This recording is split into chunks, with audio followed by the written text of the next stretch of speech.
제가 어떻게 처음엔 아줌마로 불리며 무시받다가 나중엔 한 어르신의 마지막 인생을 지켜본 사람이 됐는지 이야기하려 합니다. 요양보호사로서 겪은 가장 힘들었지만 가장 의미 있었던 일련의 기록을 말씀드릴게요. 제 이름은 박선영입니다. 올해 48이에요. 요양보호사 자격증을 딴 지는 3년 됐죠. 남편이 사업 실패하고 나서 생계를 위해 시작했어요. 처음엔 쉬운 일인 줄 알았어요. 하지만 아니었죠. 요양보호사 일은 생각보다 훨씬 힘들었어요. 육체적으로도 정신적으로도요.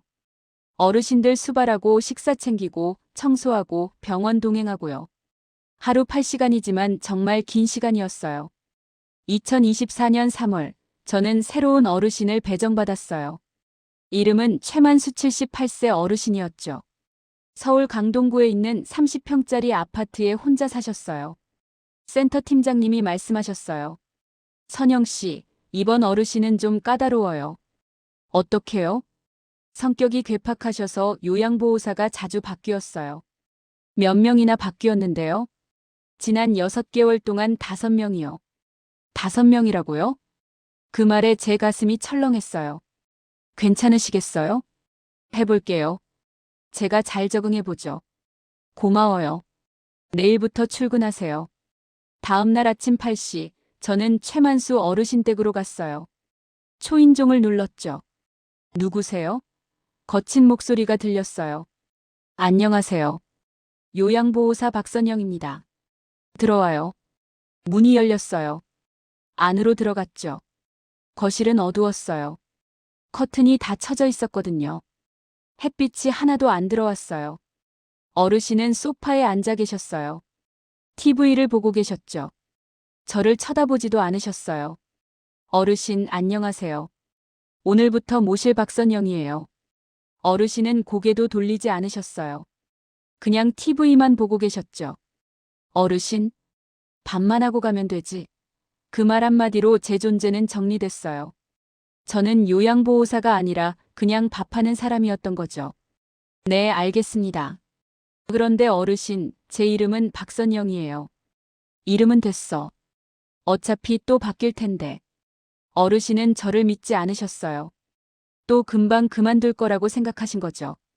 밥 먼저 해드릴게요. 냉장고에 재료 있어.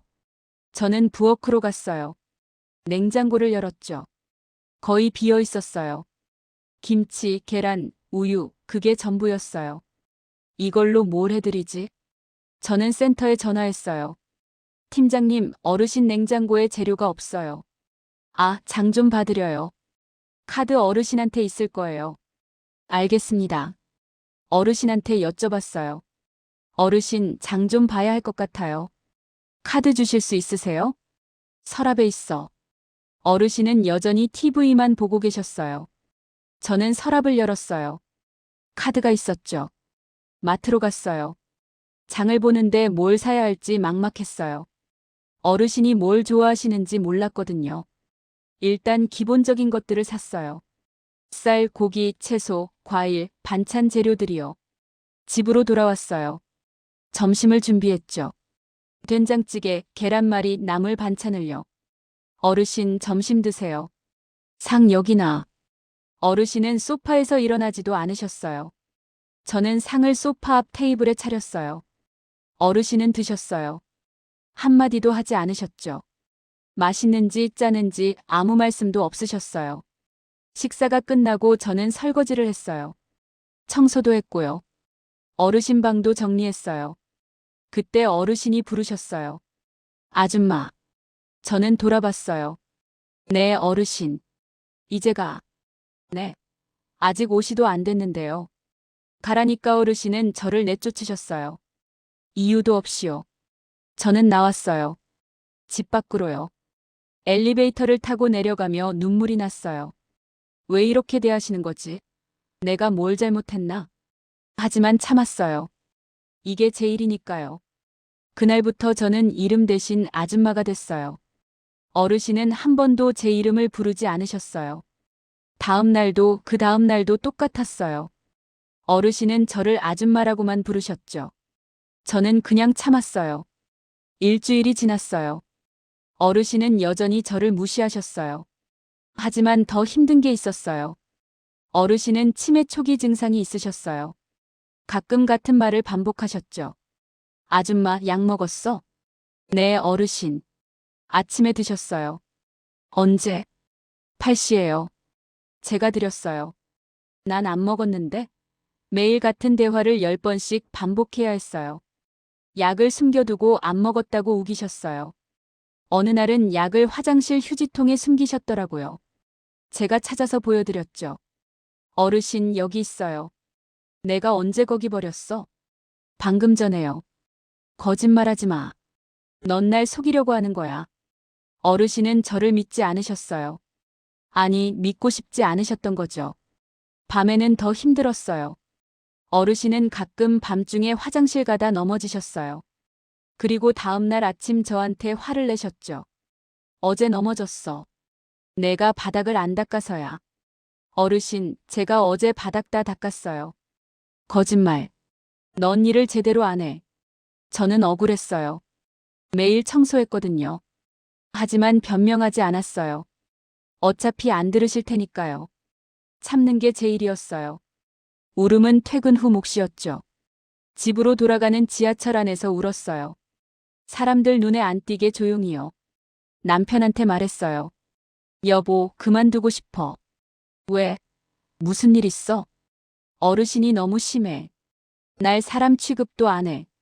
조금만 참아. 우리 돈 필요하잖아. 남편 말이 맞았어요. 우린 돈이 필요했어요. 그래서 참았어요. 2주가 지났어요. 어르신과 조금씩 익숙해졌어요. 하지만 여전히 힘들었죠. 어느 날 어르신이 식사를 거부하셨어요. 난 안 먹어. 어르신, 드셔야 해요. 배 안 고파. 아침부터 안 드셨잖아요. 상관없어. 저는 걱정됐어요. 어르신이 하루 종일 안 드시면 어떡하나요? 센터에 전화했어요. 팀장님, 어르신이 식사를 안 하세요. 왜요? 배 안 고프시대요. 계속 권해보세요.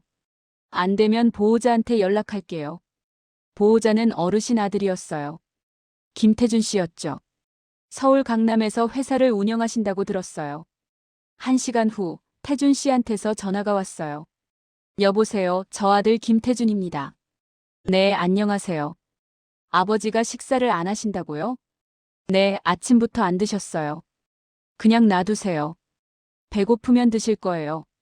하지만요. 제 아버지 성격 압니다. 신경 쓰지 마세요.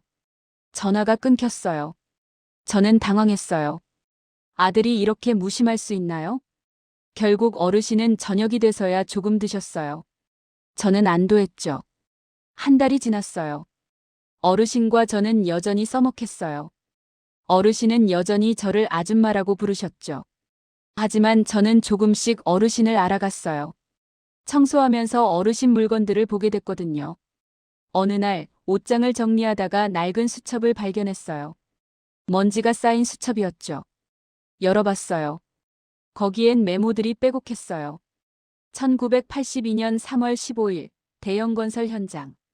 1983년 7월 2일 GT건설 현장. 1985년 11월 20일 삼신건설 현장. 현장 이름, 날짜들이 적혀 있었어요. 모두 건설 현장이었죠. 그리고 이름들도 있었어요. 김철수, 박영호, 이동진. 사람 이름들이었어요. 하지만 대부분 지워져 있었어요. 볼펜으로 그어서요. 왜 지우셨을까요? 수첩 마지막 페이지에 이런 글이 있었어요. 1987년 5월 10일 동료 3명 사망. 회사 책임 회피. 나는 증언했다. 하지만 아무도 믿지 않았다. 제 손이 떨렸어요. 이게 무슨 뜻일까요? 저는 수첩을 조심스럽게 닫았어요. 원래 자리에 다시 놓았죠. 어르신한테 물어볼 수 없었어요. 아직 그럴 관계가 아니었거든요. 하지만 궁금했어요. 어르신 과거가요. 며칠 후 저는 청소하다가 또 다른 걸 발견했어요. 서랍 깊숙이 숨겨진 사진들이었어요. 오래된 사진들이었죠. 흑백 사진도 있었어요. 한 장은 젊은 어르신 사진이었어요. 건설 현장에서 찍은 것 같았어요. 안전모를 쓰고 계셨죠. 웃고 계셨어요. 다른 사진들도 있었어요. 동료들과 함께 찍은 사진들이요. 모두 건설 노동자 옷을 입고 있었어요. 하지만 이 사진들도 구겨져 있었어요. 마치 버리려다 다시 펼친 것처럼요. 저는 깨달았어요. 어르신은 과거를 버리고 싶어 하셨지만 완전히 버리지 못하신 거라고요. 모두 지워진 인생 같았어요. 아무도 묻지 않았던 과거가 거기 있었죠. 저는 사진들을 다시 서랍에 넣었어요. 어르신이 보시면 안 될 것 같았거든요. 하지만 제 마음속에는 어르신에 대한 궁금증이 커졌어요. 이분은 어떤 삶을 사셨을까요? 왜 이렇게 과거를 숨기시는 걸까요? 한 달에 한 번 어르신 아들 태준 씨가 방문하셨어요. 정확히 매월 마지막 주 토요일이었죠. 5월 마지막 토요일이었어요. 오전 10시쯤 태준 씨가 오셨어요. 혼자 오셨어요. 며느리나 손주는 안 왔어요. 아버지, 왔니? 어르신 목소리는 평소보다 조금 밝았어요. 아들이 와서 기뻐하시는 것 같았죠. 하지만 태준 씨는 달랐어요. 어르신 얼굴을 제대로 보지도 않으셨어요. 그냥 소파에 앉으셨죠. 아버지, 그동안 잘 지내셨어요? 응, 잘 지냈어. 아줌마가 잘 모시고 있어요? 그런 것 같아. 태준 씨가 저를 봤어요. 아버지 어떠세요? 괜찮으세요?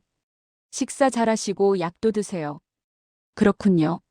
수고하십니다. 그게 전부였어요. 태준 씨는 어르신 건강에 대해 더 물어보지 않으셨어요. 대신 다른 걸 물어보셨어요. 아버지, 아직 돈 관리 잘하시죠? 그 질문에 저는 놀랐어요. 어르신 건강은 안 물어보시고 돈 관리를 물어보시다니요. 응, 잘하고 있어. 카드 사용 내역 제가 확인하고 있는데 괜찮으시죠? 그래. 혹시 이상한데 돈 쓰시진 않죠? 아니. 태준 씨는 계속 돈 이야기만 하셨어요. 어르신 얼굴은 보지 않으셨어요. 30분쯤 있다가 태준 씨가 일어나셨어요. 아버지, 저 가볼게요. 바빠서요. 그래, 가거라. 다음 달에 또 올게요. 태준 씨가 나가셨어요. 어르신은 다시 TV를 켜셨어요.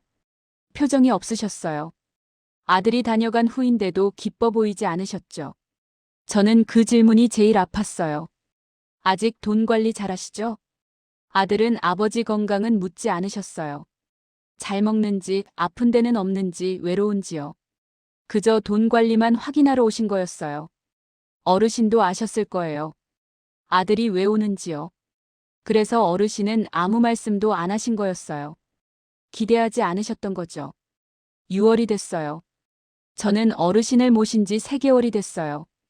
다른 요양보호사들은 한 달도 못 버텼는데 저는 3개월을 버텼죠. 어르신도 조금 변하셨어요. 여전히 아줌마라고 부르셨지만 예전보다는 덜 무시하셨어요. 가끔은 제가 만든 음식을 칭찬하시기도 했어요. 오늘 찌개 괜찮네. 감사합니다, 어르신. 그게 전부였지만 저한테는 큰 칭찬이었어요. 그리고 어느 날이었어요. 어르신이 처음으로 제 이름을 부르셨어요. 선영 씨. 저는 깜짝 놀랐어요. 어르신이 제 이름을 아셨다니요. 네, 어르신. 고마워요. 네. 그냥. 고마워요. 어르신은 더 이상 말씀하지 않으셨어요. 하지만 저는 알았어요. 어르신이 저를 조금은 인정하기 시작하셨다는 걸요. 저는 그날 집에 가서 울었어요. 하지만 이번엔 슬픈 눈물이 아니었어요. 기쁜 눈물이었죠. 7월 초였어요. 저는 어르신을 모신 지 4개월째였죠. 어르신과 저는 조금씩 가까워지고 있었어요. 어느 날 저녁이었어요. 퇴근하고 집에 있는데 전화가 왔어요. 밤 11시였죠. 어르신한테서 온 전화였어요. 여보세요? 어르신? 전화 너머로 신음소리가 들렸어요. 아파. 어르신, 무슨 일이세요? 넘어졌어. 일어날 수가 없어. 제 심장이 쿵 내려앉았어요. 어르신, 지금 어디 계세요? 화장실. 바닥에. 제가 지금 갈게요. 움직이지 마세요. 저는 전화를 끊고 옷을 급하게 입었어요. 남편한테 말했죠. 여보, 어르신이 넘어지셨대. 가봐야 해. 조심해서 가. 택시를 타고 어르신 댁으로 갔어요. 30분이 걸렸어요. 하지만 30분이 3시간처럼 길게 느껴졌죠. 도착해서 열쇠로 문을 열었어요. 센터에서 비상 열쇠를 주셨거든요. 어르신, 화장실로 갔어요. 어르신이 바닥에 쓰러져 계셨어요. 의식은 있으셨지만 얼굴이 창백하셨죠. 어르신, 어디가 아프세요? 허리, 다리. 움직일 수 있으세요? 못하겠어. 저는 119에 전화했어요. 여보세요, 어르신이 넘어지셨어요. 지금 일어날 수가 없어요. 구급차가 왔어요. 구급대원들이 어르신을 들것에 실었어요. 보호자이세요? 아니요, 요양보호사예요. 그럼 보호자한테 연락하세요. 네, 알겠습니다. 구급차를 타고 병원으로 갔어요. 어르신 손을 잡았죠. 어르신은 제 손을 꽉 쥐셨어요. 선영 씨, 미안해요. 괜찮아요, 어르신. 걱정 마세요. 병원에 도착했어요. 응급실이었죠. 의사 선생님들이 어르신을 진료하셨어요. 간호사가 서류를 들고 왔어요. 보호자 연락처 적어주세요. 제가 보호자는 아니고요, 요양보호사예요. 그럼 보호자 연락처 하세요? 네, 아들분 연락처 있어요. 저는 태준 씨한테 전화했어요. 한참 만에 받으셨어요. 여보세요? 김태준 씨, 저 선영이에요. 어르신 요양보호사요. 무슨 일이에요? 이 밤에 어르신이 넘어지셔서 지금 병원 응급실에 계세요. 뭐라고요? 태준 씨 목소리가 놀라셨어요. 어르신이 화장실에서 넘어지셨어요. 지금 보성병원 응급실이요. 알겠습니다. 지금 갈게요. 전화를 끊었어요. 의사 선생님이 나오셨어요. 보호자이세요? 아니요, 요양보호사예요. 보호자는 오고 있어요. 그렇군요. 환자분이 허리를 다치셨어요. 정밀 검사가 필요해요. 심각한가요? 일단 골절 가능성이 있어요. MRI 찍어봐야 알 수 있습니다. 제 가슴이 철렁했어요. 의사 선생님이 물으셨어요. 이분 병력 아세요? 병력이라고요? 저는 당황했어요. 어르신 병력을 제대로 아는 게 없었거든요. 치매 초기 증상 있으신 건 알아요. 그 외에는요? 수술 받으신 적 있으세요? 만성 질환은요? 저는 잘 모르겠어요. 보호자 오시면 여쭤보세요. 의사 선생님이 고개를 끄덕이고 들어가셨어요. 저는 응급실 대기실에 앉았어요. 어르신이 걱정됐어요. 그때였어요. 간호사가 저를 불렀어요. 요양보호사님, 잠깐만 오세요. 네. 간호사실로 갔어요. 간호사가 물었어요. 환자분 과거 병력 정말 모르세요? 네, 제가 모신 지 4개월밖에 안 됐어요. 그럼 복용하시는 약은 아세요? 아, 그건 알아요. 치매약이랑 혈압약 드세요. 간호사가 메모했어요. 그 외에 다른 질환은요? 잘 모르겠어요. 간호사가 한숨을 쉬었어요. 보호자가 빨리 오셔야 할 텐데요. 1시간 후 태준 씨가 오셨어요. 혼자 오셨어요. 아버지는 어디 계세요? 안에서 검사 중이세요. 심각해요? 허리 골절 가능성이 있대요. 태준 씨 얼굴이 굳어졌어요. 의사 선생님이 나오셨어요. 보호자님이세요? 네, 아들입니다. 환자분 병력 좀 여쭤볼게요. 과거에 수술 받으신 적 있으세요? 태준 씨가 당황하셨어요. 잘 모르겠는데요. 모르세요? 제가 아버지랑 자주 못 뵀거든요. 의사 선생님이 이상한 눈빛으로 태준 씨를 보셨어요. 그럼 만성 질환은요? 고혈압 있는 걸로 알고 있어요. 그 외에는요? 잘 모르겠습니다. 의사 선생님이 한숨을 쉬셨어요. 그때 제가 말씀드렸어요. 선생님, 제가 아는 거 말씀드려도 될까요? 네, 말씀하세요. 저는 어르신에 대해 제가 아는 모든 걸 말씀드렸어요. 복용하시는 약, 식사 습관, 수면 패턴, 일상생활 능력까지요. 의사 선생님이 놀란 표정이셨어요. 요양보호사님이 보호자보다 더 많이 아시네요. 제가 매일 모시니까요. 태준 씨가 아무 말도 하지 못했어요. 그때 처음 저는 깨달았어요. 제가 어르신을 가장 잘 아는 사람이라는 걸요. 아들보다 누구보다요. 어르신은 입원하셨어요. 허리 압박 골절이었어요. 수술은 필요 없었지만 한 달은 입원해야 한다고 했죠. 저는 매일 병원에 갔어요. 퇴근 후에요. 어르신 병문안을 갔죠. 어르신은 처음엔 놀라셨어요. 선영 씨, 왜 와요? 어르신 보러 왔죠. 일 끝났잖아요. 괜찮아요. 어르신 걱정돼서요. 어르신 눈에 눈물이 맺혔어요. 고마워요. 저는 어르신 옆에 앉았어요. 이야기를 나눴죠. 어느 날이었어요. 어르신이 갑자기 말씀하셨어요. 선영 씨, 내가 젊었을 때 말이야. 네, 어르신. 난 건설 노동자였어요. 저는 귀를 기울였어요. 어르신이 처음으로 과거 이야기를 하시는 거였어요. 1960년대부터 건설 현장에서 일했어요. 힘들었지만 보람 있었어요. 그러셨구나. 근데 1987년에 사고가 났어요. 현장에서요. 제 심장이 쿵했어요. 수첩에 적혀 있던 그 사고 말씀이신 거였어요. 무슨 사고였어요? 건물 공사하다가 비계가 무너졌어요. 동료 3명이 그 밑에 깔렸죠. 어르신 목소리가 떨렸어요. 나는 옆에서 봤어요. 그들이 죽어가는 걸요. 아무것도 할 수 없었어요. 어르신. 회사는 우리 잘못이라고 했어요. 안전수칙을 안 지켰다고요. 하지만 거짓말이었어요. 어르신이 주먹을 쥐셨어요. 비계가 부실했어요. 회사가 돈을 아끼려고 싼 자재를 쓴 거예요. 나는 알았어요. 그래서 증언했어요. 그랬구나. 하지만 아무도 믿지 않았어요. 회사는 저를 해고했어요. 다른 동료들도 저를 외면했어요.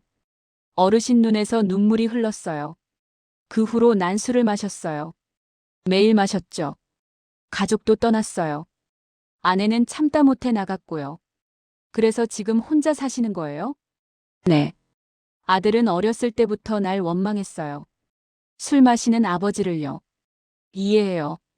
내가 잘못했으니까. 어르신이 고개를 숙이셨어요.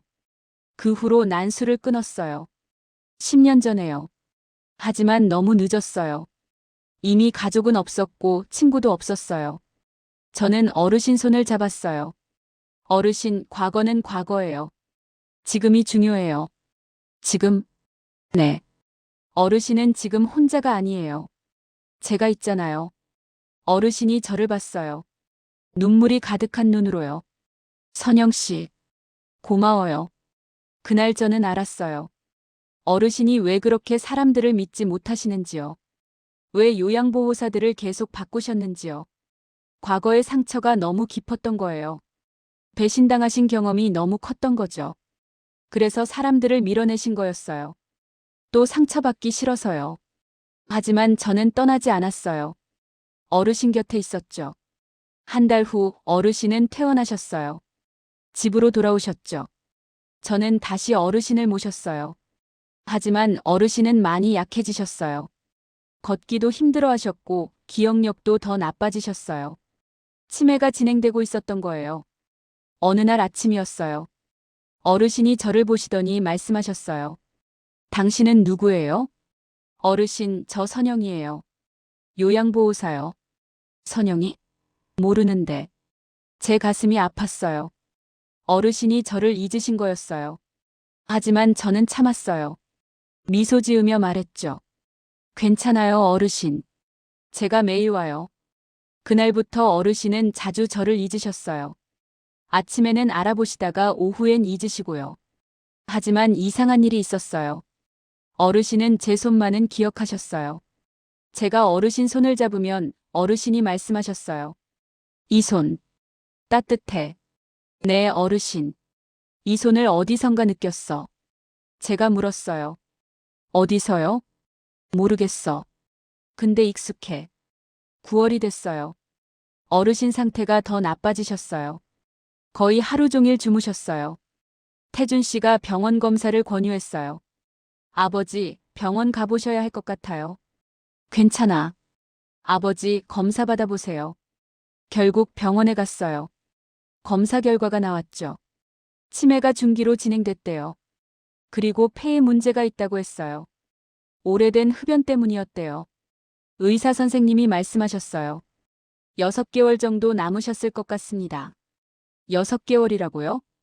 태준 씨가 놀라셨어요. 선생님, 그게 무슨 말씀이세요? 환자분 폐 상태가 좋지 않습니다. 치료를 해도 6개월 정도 예상됩니다. 저는 그 자리에서 눈물이 났어요. 참으려 했지만 참을 수 없었어요. 집으로 돌아왔어요. 어르신은 조용히 창밖을 보고 계셨어요. 어르신 괜찮으세요? 응. 걱정 마세요. 제가 계속 옆에 있을게요. 어르신이 저를 봤어요. 선영 씨. 네, 어르신. 당신은 왜 나한테 이렇게 잘해줘요? 저는 대답했어요. 어르신이 좋으니까요. 나는 당신한테 못되게 굴었는데. 괜찮아요. 다 지난 일이에요. 어르신이 제 손을 잡으셨어요. 선영 씨. 고마워요. 정말로.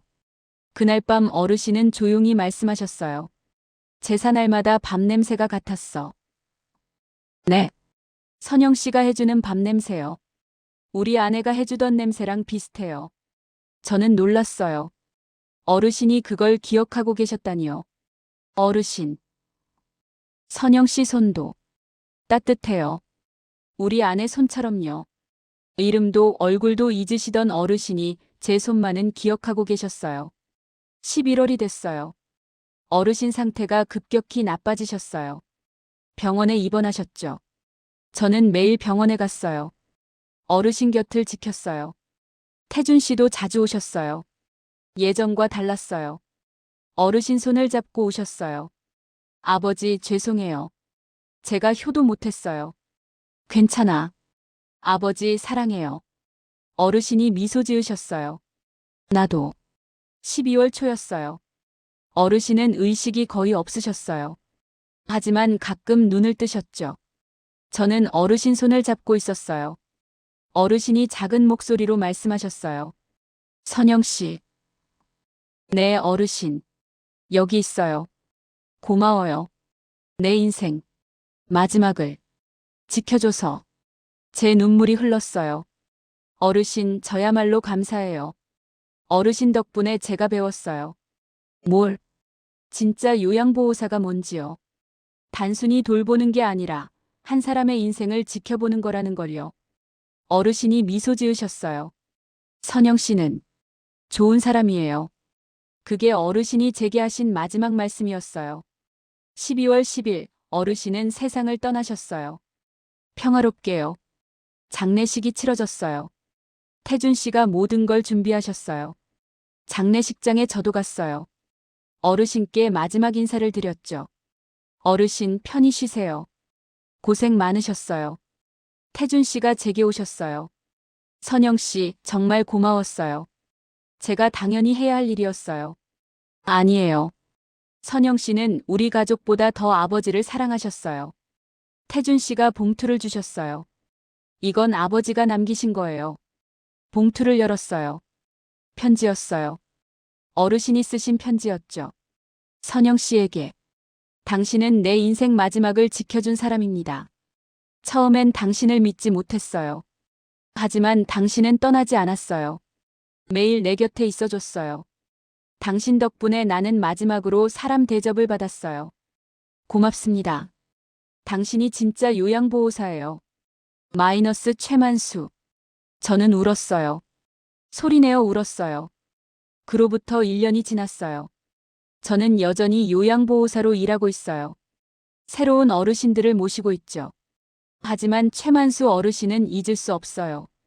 제게 가장 큰 가르침을 주신 분이니까요. 사람들은 저를 돌보는 사람이라고 불러요. 하지만 저는 알아요. 저는 단순히 돌보는 사람이 아니라 한 사람의 인생을 지켜본 사람이라는 걸요. 어르신이 남기신 건 돈이 아니었어요. 사람으로 대접받은 마지막 시간이었어요. 그리고 그 시간을 함께한 제가 있었다는 거예요. 저는 이제 알아요. 요양보호사의 진짜 의미를요. 단순히 밥 해주고 청소하고 약 챙겨주는 게 아니에요. 한 사람의 인생 마지막을 존중하고 함께하고 기억해주는 거예요. 최만수 어르신 고맙습니다. 저를 진짜 요양보호사로 만들어주셔서요. 어느 날 새로운 어르신 댁에 첫 출근했어요. 어르신이 저를 쳐다보시더니 말씀하셨어요. 밥만 하고 가면 되지. 저는 미소 지었어요. 아니요, 어르신. 제가 어르신 인생을 함께 할 거예요. 어르신이 놀란 표정이셨어요. 제 이름은 박선영이에요. 잘 부탁드려요, 어르신. 그렇게 저는 또 다른 인생을 지켜보기 시작했어요. 이번엔 처음부터 제대로요.